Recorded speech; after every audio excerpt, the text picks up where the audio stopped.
नमस्कार, चंद्रा क्लासेस प्रयागराज में आपका स्वागत है। मैं आई.के. त्रिपाठी। आज हमें पढ़ना है जो हम टॉपिक पिछली क्लास में पढ़ रहे थे उसके आगे, मतलब नागरिकता भाग 2। नागरिकता के टॉपिक को हमने 2 भागों में बाँट दिया, भाग 1 और भाग 2। ऐसा इसलिए किया है क्योंकि ये टॉपिक काफ़ी बड़ा हो जा रहा था, तो एक क्लास में पूरा नहीं होता, इसलिए हमने उसको 2 भाग में बाँट दिया। पिछली क्लास में हमने ये चर्चा की थी कि नागरिकता भारत के संविधान के भाग 2 में अनुच्छेद 5 से लेकर 11 तक में नागरिकता के प्रावधानों का उल्लेख किया। अनुच्छेद 11 में संसद को यह शक्ति दी गई है कि वह नागरिकता पर कानून बना सकती है और संसद ने अनुच्छेद 11 में प्राप्त इस शक्ति का प्रयोग करके नागरिकता अधिनियम 1955 बनाया। नागरिकता अधिनियम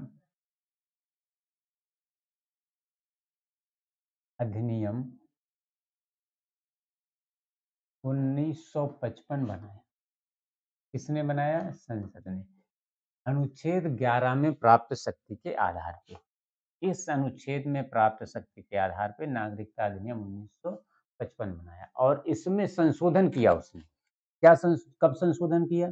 1986 में संशोधन किया, 1992 में संशोधन किया, 2001-3 में संशोधन किया, 2005-6 में संशोधन किया, 2015-16 में संशोधन किया और 2019-20 में संशोधन। इतने संशोधन नागरिकता अधिनियम 1955 में किए गए हैं और वर्तमान समय में इसी अधिनियम के आधार पर भारत की नागरिकता प्रदान की जाती है और इसी अधिनियम के आधार पर किसी भी व्यक्ति की नागरिकता समाप्त होती है। अर्थात नागरिकता प्रदान करने के जो अनुच्छेद हैं भारत के संविधान में, अनुच्छेद 5, 6, 7, 8, इनके आधार पर अब नागरिकता प्रदान नहीं की जाती। वर्तमान समय में नागरिकता प्रदान करने का आधार बना हुआ है नागरिकता अधिनियम 1955 और नागरिकता अधिनियम 1955 में 5 आधार बताए गए हैं जिन आधारों पर किसी भी व्यक्ति को भारत की नागरिकता दी जा सकती है। वे आधार कौन-कौन से हैं देख लें। पहला, जन्म के आधार पर। पहला, जन्म के आधार पर। जन्म के आधार पर, ठीक है। दूसरा, वंश क्रम के आधार पर। वंश क्रम। दूसरा, वंश क्रम के आधार पर। वंश क्रम के आधार पर।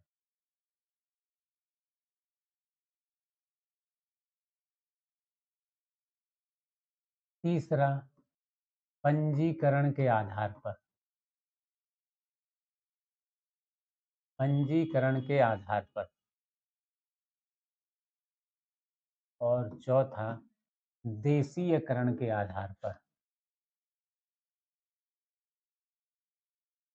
देशीयकरण के आधार पर।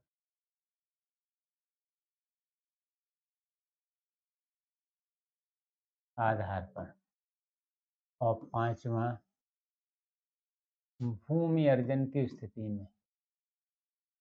भूमि अर्जन की स्थिति में।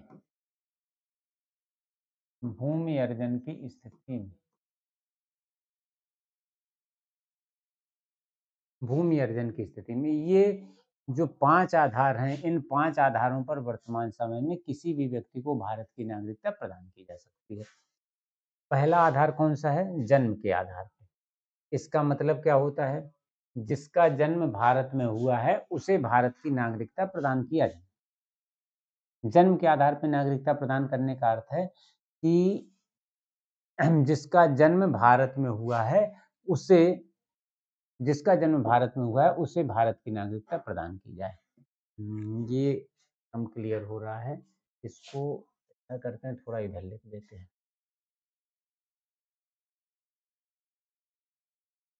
यहाँ से लिख देते हैं जिससे स्पष्ट दिखाई दे। भूमि अर्जन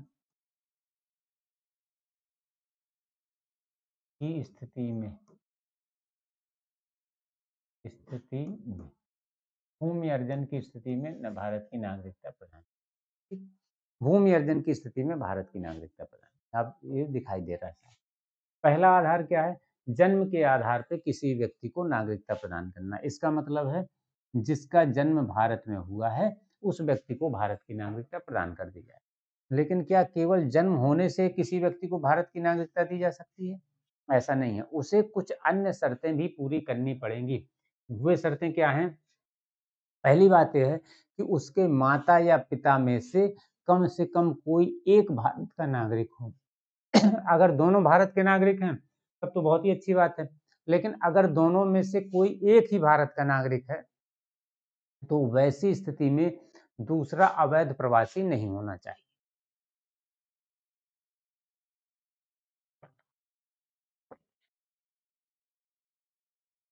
क्या स्थिति है? अगर दो में से केवल एक भारत का नागरिक है, माता पिता दोनों भारत के नागरिक हैं, तब तो ठीक है। माता और पिता में से एक भारत का नागरिक है, तो दूसरा अवैध प्रवासी नहीं होना चाहिए। इसमें शर्त क्या है? माता या पिता में से कम कम से कम कोई एक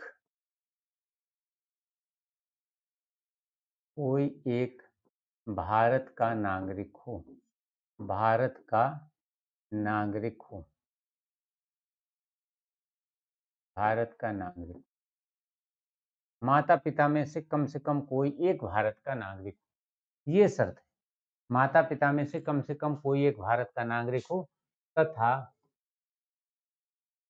दूसरा अवैध प्रवासी ना हो। दूसरा अवैध प्रवासी ना।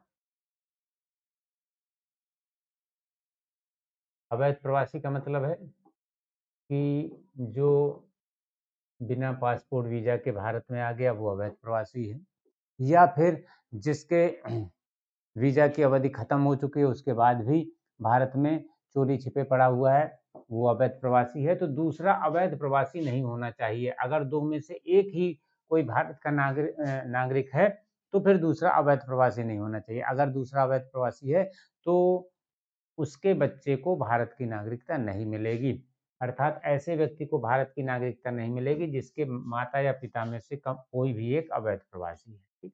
अब इसके बाद में दूसरा आधार। दूसरा आधार क्या है? वंश क्रम के आधार पे। इसका मतलब है कि जिसका जन्म भारत में भले ही ना हुआ हो, विदेश में हुआ हो, लेकिन उसका वंश भारत से हो, अर्थात उसके माता पिता ये लोग भारत के हों, भारत के नागरिक।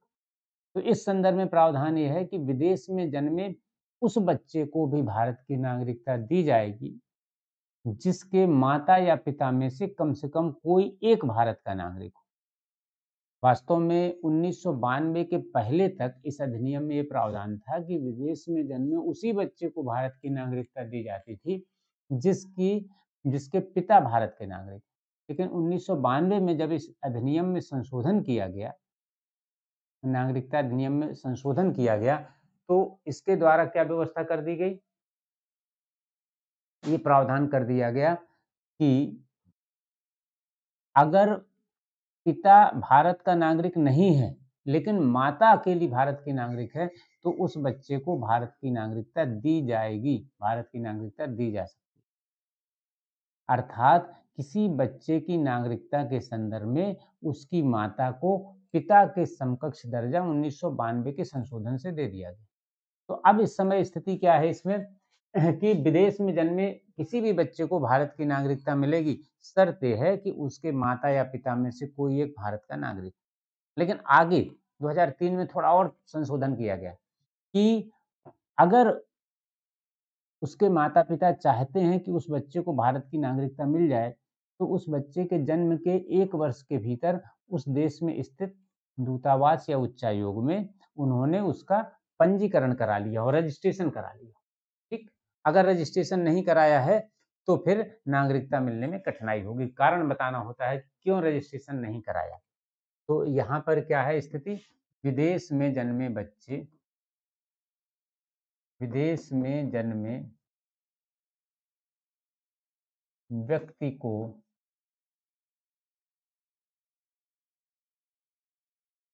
भारत की नागरिकता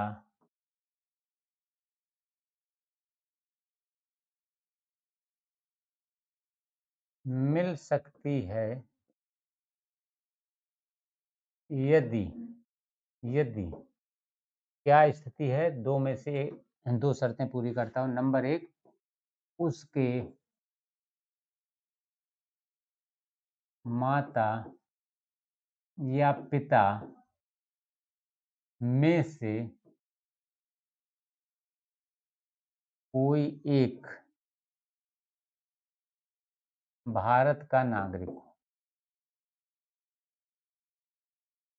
भारत का नागरिक हो, एक बात, माता या पिता में से कोई एक भारत का नागरिक हो। दूसरी चीज क्या है कि उस बच्चे के जन्म के 1 वर्ष के भीतर, उस बच्चे के जन्म के 1 वर्ष के भीतर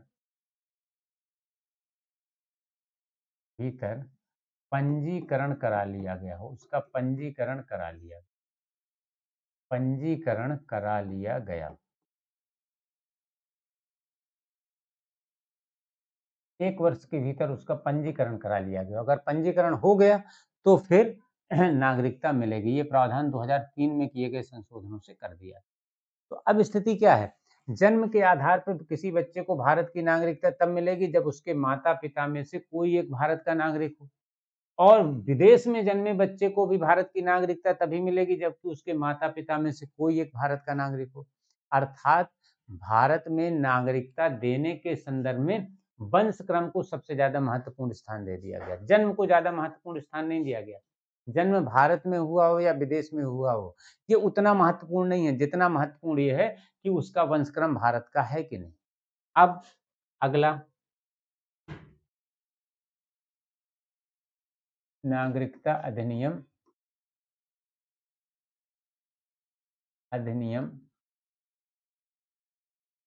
1955 जो है, इसके आधार पे तीसरा आधार कौन सा है, तीसरा आधार है पंजीकरण के द्वारा नागरिकता प्राप्त करना। तीसरा आधार है पंजीकरण के द्वारा नागरिकता प्राप्त करना। ठीक, पंजीकरण के द्वारा नागरिकता ये कैसे मिलती है, पंजीकरण के द्वारा नागरिकता कैसे मिलती है? ये नागरिकता उन लोगों को दी जाती है जो लोग भारतीय मूल के हैं। 3 तरह के लोगों को ये नागरिकता मिल जाती है। एक, भारतीय मूल के व्यक्तियों को, एक भारतीय मूल के व्यक्तियों को, दूसरी नागरिकता किसको मिल रही है, ये नागरिकता उन लोगों को भी मिलेगी जो भारतीय मूल के नहीं है लेकिन उन्होंने भारतीय नागरिकों से विवाह किया है। दूसरी स्थिति क्या होती है, भारतीय नागरिकों से विवाह करने वाले लोगों को, से विवाह करने वाले लोगों को,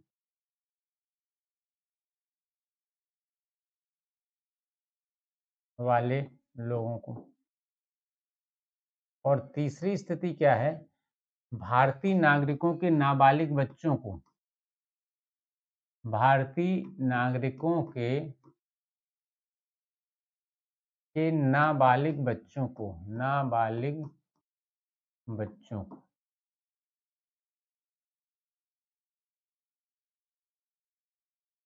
ये इनको भी नागरिकता मिलेगी। अब भारतीय मूल के जो व्यक्ति हैं, इनको, उन्हीं लोगों को नागरिकता मिलेगी इस आधार पे जो कि अविभाजित भारत के बाहर रहते हैं, और इन्हें नागरिकता के लिए आवेदन करने के पहले 7 वर्ष से भारत में सामान्य रूप से निवास करना होगा। अर्थात भारतीय मूल के व्यक्ति हैं, भारतीय नागरिक नहीं हैं, लेकिन भारतीय मूल के व्यक्ति हैं और अविभाजित भारत के बाहर ये निवास करते हैं, और नागरिक पंजीकरण द्वारा नागरिकता प्राप्त करने के लिए जब ये आवेदन कर रहे हैं, आवेदन करने के पहले 7 वर्ष से सामान्य रूप से ये भारत में निवास करने वाले होने चाहिए। इस 7 वर्ष से भारत में सामान्य रूप से निवास कर या भारतीय नागरिकों से विवाह करने वाले जो लोग हैं, इनको भी भारत की नागरिकता मिलेगी, लेकिन पंजीकरण के लिए आवेदन करने के पहले 7 वर्ष पहले से ही ये भी भारत में सामान्य रूप से निवास कर रहे हैं। जब भी आवेदन करेंगे उसके पहले 7 वर्ष इनका भारत में सामान्य निवास का पूरा हो गया हो, या भारतीय मूल के विदेशी लोग जो हैं, जिनको OCIC overseas citizenship of India card holder, ये लोग जो हैं, इनको भी भारत की नागरिकता मिल जाएगी। शर्त ये है कि इन्होंने ओसीआईसी 5 वर्ष पहले प्राप्त किया हो और फिर 2 वर्ष से भारत में सामान्य रूप से निवास कर रहे हो। तो पंजीकरण के द्वारा ऐसे लोगों को नागरिकता मिलती है। इसके लिए निवास की न्यूनतम शर्त कितनी है? 7 वर्ष, सामान्य रूप से 7 वर्ष। ठीक। अब अगला आधार जो है वो है देशीकरण के द्वारा नागरिकता। देशीकरण के द्वारा नागरिकता, देशीकरण के द्वारा नागरिकता, देशीकरण के द्वारा नागरिकता, ये किन लोगों को दी जाती है, इसकी शर्तें क्या है, इनको हम देख लें। इसमें क्या स्थिति है कि कुछ लोग ऐसे हैं जो भारतीय मूल के नहीं हैं, जो विदेशी मूल के हैं और विदेशी नागरिक भी हैं, भारतीय मूल के भी नहीं है। ये ऐसे विदेशी नागरिक हैं जो कि भारतीय मूल के नहीं हैं और इन्होंने भारतीय नागरिकों से विवाह भी नहीं किया, लेकिन ये भारत की नागरिकता चाहते हैं। इनके लिए क्या शर्तें बनाएंगे? पहली शर्तें बनाई गई कि इनका चरित्र अच्छा होना चाहिए, अर्थात अपराधी किस्म के नहीं। दूसरी बात यह है, भारत के संविधान के प्रति अपनी निष्ठा व्यक्त करें। तीसरी बात यह है कि भारत के संविधान की 8वीं अनुसूची में उल्लेखित 22 भाषाओं में से कम एक भाषा का इन्हें ज्ञान भी हो। अगली शर्त यह है कि इन्होंने अपने देश की, जिस देश के नागरिक हैं, वहां की नागरिकता का त्याग कर दिया। और फिर उसके बाद अगली शर्त क्या है कि देशीकरण द्वारा नागरिकता के लिए आवेदन करने के पहले के जो 14 वर्ष बीते हैं, उन 14 वर्षों में से 12 वर्ष भारत में रहे और उन 12 वर्षों में से 11 वर्ष सामान्य रूप से और 1 वर्ष लगातार निवास किए। ऐसी शर्तें पूरी करने वाले लोगों को भारत की नागरिकता देशीकरण के द्वारा दी जाएगी। ये किसको दी जाती है? विदेशी नागरिक, विदेशी नागरिकों को दी जाती। कौन से विदेशी नागरिक? कौन से विदेशी नागरिक? जो भारतीय मूल के नहीं हैं,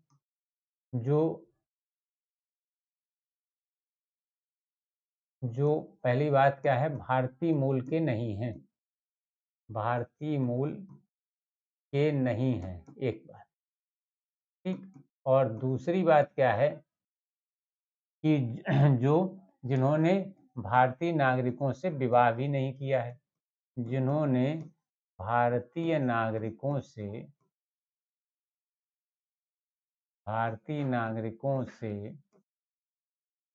विवाह नहीं किया है,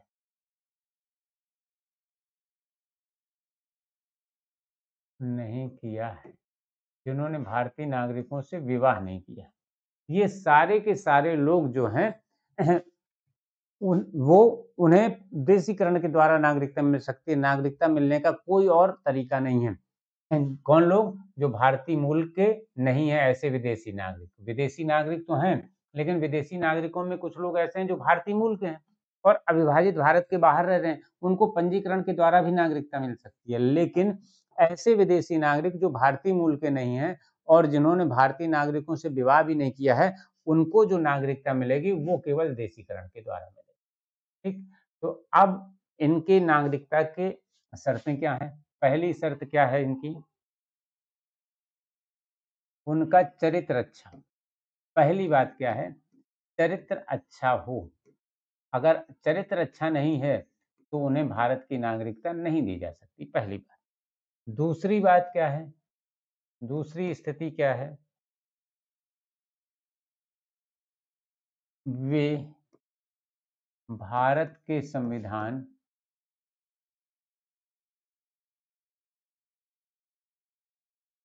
के प्रति निष्ठा व्यक्त करें। भारत के संविधान के प्रति निष्ठा व्यक्त करें। निष्ठा व्यक्त करें। अगर भारत के संविधान के प्रति निष्ठा व्यक्त नहीं करते तो भारत की नागरिकता देने का कोई औचित्य ही नहीं है। अगली शर्त क्या है? उन्हें भारत के संविधान की 8वीं अनुसूची, उन्हें भारत के संविधान की 8वीं अनुसूची में उल्लेखित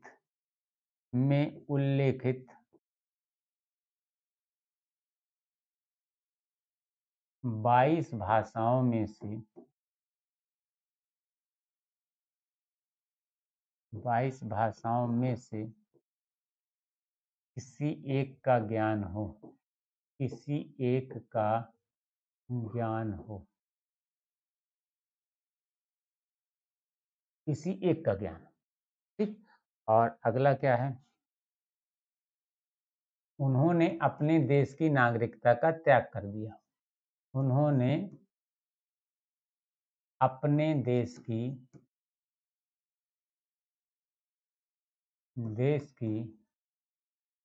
नागरिकता का त्याग कर दिया हो। नागरिकता का त्याग कर दिया हो। त्याग कर दिया हो। उन्होंने अपने देश की नागरिकता का त्याग कर दिया। और अगली स्थिति क्या है?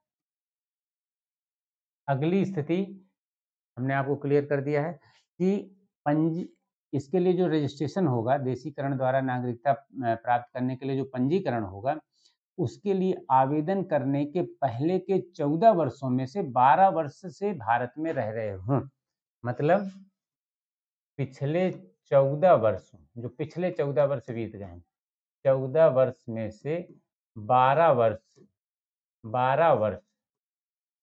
पिछले 14 वर्ष में से 12 वर्ष से भारत में निवास कर रहे हैं। और इस 12 वर्ष में से, ये जो 12 वर्ष हैं, इस 12 वर्ष में से 11 वर्ष सामान्य रूप से, 11 वर्ष सामान्य रूप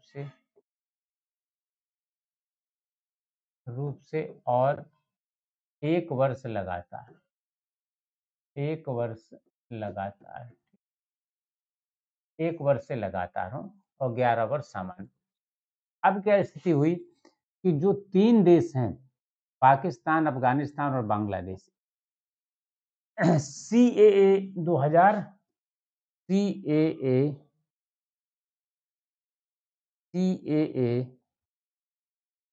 2019, सिटीजनशिप अमेंडमेंट एक्ट 2019-20, CAA 2019-20, इसमें क्या परिवर्तन किया गया है? इस नागरिकता अधिनियम में जो 3 देश हैं, पाकिस्तान, अफगानिस्तान और बांग्लादेश, इनके 6 धर्मों के लोगों को, कौन से 6 धर्म? हिंदू, जैन, बौद्ध, सिख, ईसाई और पारसी, इन 6 धर्मों के लोगों को ये छूट दी गई कि वे अगर दिसंबर 2014 तक भारत में आ गए हैं तो उन्हें अवैध प्रवासी नहीं समझा जाएगा, एक बात। दूसरी बात यह है कि उन्हें इस 11 वर्ष में छूट देके 5 वर्ष कर दिया कि ये 5 वर्ष से अगर भारत में सामान्य रूप से और पिछले 1 वर्ष से लगातार रह रहे हों तो इन्हें भारत की नागरिकता प्रदान कर दी जाएगी। शर्त यह है कि वे इन 3 देशों के उन 6 धर्मों को मानने वाले, बाकी के लिए छूट नहीं है। बाकी के लिए जो पूरी शर्तें जो दी गई हैं उनको पूरा करना है। और ऐसे लोगों के लिए जो इन 3 देशों, कौन कौन से 3 देश? पाकिस्तान, अफगानिस्तान और बांग्लादेश। पाकिस्तान, अफगानिस्तान और बांग्लादेश के 6 धर्मों के जो लोग हैं, इन 6 धर्मों के लोग, कौन कौन से 6 धर्म?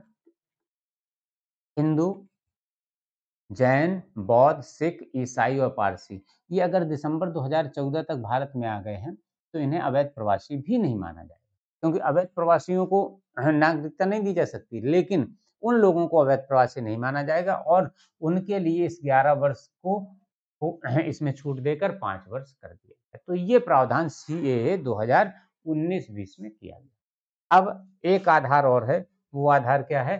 भूमि अर्जन की स्थिति में नागरिकता। भूमि अर्जन की स्थिति में नागरिक, भूमि अर्जन की स्थिति में नागरिक, स्थिति में नागरिकता।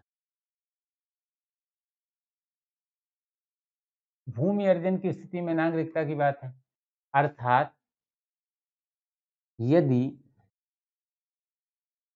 भारत किसी विदेशी राज्य क्षेत्र को अपने देश में मिलाता है, तो उस स्थिति में वहां के लोगों को भारत की नागरिकता दी जा सकती है। और ये नागरिकता कौन देगी? भारत सरकार देगी। ये नागरिकता देगी भारत सरकार। और भारत सरकार ये जो नागरिकता देगी, वो किसे देगी? जो लोग वहां के निवासी हैं, जिन क्षेत्रों को भारत ने अपने देश में मिलाया है। लेकिन यहाँ सरकार पर कोई बाध्यता नहीं है, ऐसी बाध्यता नहीं है कि उसे सभी लोगों को नागरिकता देना ही है, वह जिन लोगों को चाहे उनको नागरिकता दे सकती है।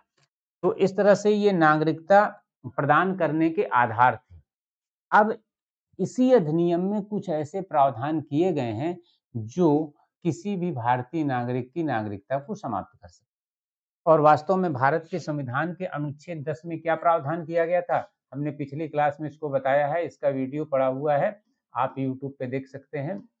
अनुच्छेद 10 में प्रावधान क्या है कि जो भी व्यक्ति भारत का नागरिक है या नागरिक समझा जाता है, वह अनुच्छेद 11 के अंतर्गत संसद द्वारा बनाई गई विधियों के अनुरूप ही नागरिक रहेगा। अर्थात जो भी व्यक्ति भारत का नागरिक है या उसको नागरिकता मिल गई है पंजीकरण द्वारा, देशीकरण द्वारा, किसी भी तरीके से, वो संसद द्वारा बनाई गई विधि के आधार पर ही नागरिक रहेगा। उसकी नागरिकता उस विधि के अधीन रहेगी, अर्थात उस विधि के द्वारा उसकी नागरिकता समाप्त भी की जा सकती है। तो नागरिकता अधिनियम 1955 जो बना, इसमें ये प्रावधान किया गया कि भारत में किसी भी नागरिक की नागरिकता किन आधारों पर समाप्त हो सकती है। नागरिकता की समाप्ति, नागरिकता की समाप्ति किन किन आधारों पे हो सकती है, इसको हम देख लें जरा।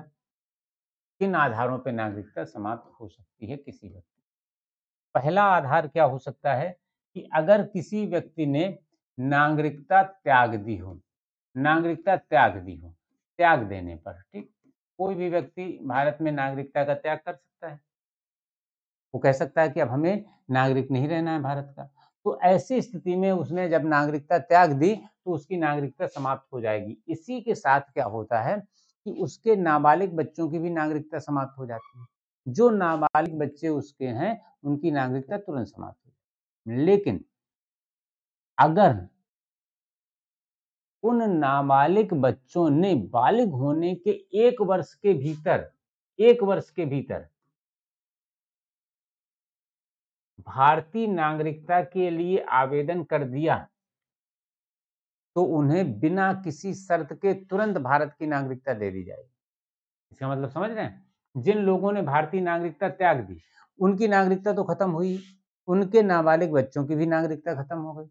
अब उनके नाबालिग बच्चों की नागरिकता खत्म अभी तो हो गई, जिस दिन वो बालिग हुए, बालिग होने के 1 वर्ष के भीतर अगर उन्होंने कहा कि हमें भारतीय नागरिकता चाहिए, तो उनकी भारतीय नागरिकता तुरंत बहाल कर दी जाएगी, उन्हें तुरंत भारतीय नागरिकता दे दी जाएगी बिना किसी शर्त के। 1 वर्ष के बाद ये स्थितियां नहीं रहती, ये लाभ नहीं मिलता। दूसरी बात है, नागरिकता कैसे समाप्त हो सकती है? नागरिकता के वंचन पर, नागरिकता के वंचन पे हो सकती है।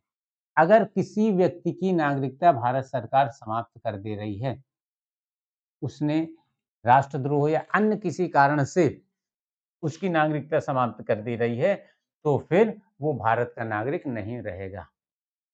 कोई भी व्यक्ति है जिसने जो भारत का नागरिक है या उसने देशीकरण पंजीकरण के द्वारा नागरिकता प्राप्त की है, उसकी नागरिकता भारत सरकार इस अधिनियम के आधार पे समाप्त कर सकती है, तो वो नागरिक नहीं है। तीसरी स्थिति क्या होती है, अगर किसी ने स्वेच्छा से विदेशी नागरिकता ग्रहण कर ली है, स्वेच्छा से विदेशी नागरिकता ग्रहण कर ली, तो उसकी भारतीय नागरिकता समाप्त हो जाएगी। लेकिन कैसे ग्रहण की है? स्वेच्छा से। अगर उसने स्वेच्छा से ग्रहण की है, तब उसकी भारतीय नागरिकता समाप्त हो जाएगी। तो इन आधारों पे किसी भी भारतीय नागरिक की नागरिकता समाप्त हो सकती है। तो इस तरह से वास्तव में पिछली क्लास और आज की क्लास, इन दोनों क्लासों से मिलकर हमने भारत के संविधान में जो नागरिकता के प्रावधान हैं उनको पढ़ा, और इन्हीं प्रावधानों के अंतर्गत रहते हुए संसद ने जो नागरिकता अधिनियम 1955 पारित किया, समय समय पे इसको जो संशोधित किया, और अब इसके संशोधन के आधार पर भारत की नागरिकता जिन 5 आधारों पर दी जा सकती है उनको हमने समझा, और जिन 3 आधारों पे नागरिकता की समाप्ति हो सकती है इसको समझा। अगली क्लास से हम मूल अधिकारों पे चर्चा करेंगे। भारत के संविधान के भाग 3 में मूल अधिकारों का वर्णन किया गया है, और मूल अधिकारों से आपकी सभी परीक्षाओं में बहुत से प्रश्न पूछे जाते हैं। तो मूल अधिकारों को हमें कई क्लासेस में पढ़ना होगा, अर्थात उसको हम मूल अधिकार भाग 1, भाग 2, भाग 3 इस तरह से विभाजित करेंगे। वास्तव में वे भारत के संविधान के भाग 3 में उल्लेखित हैं, लेकिन जो हमारी क्लास होगी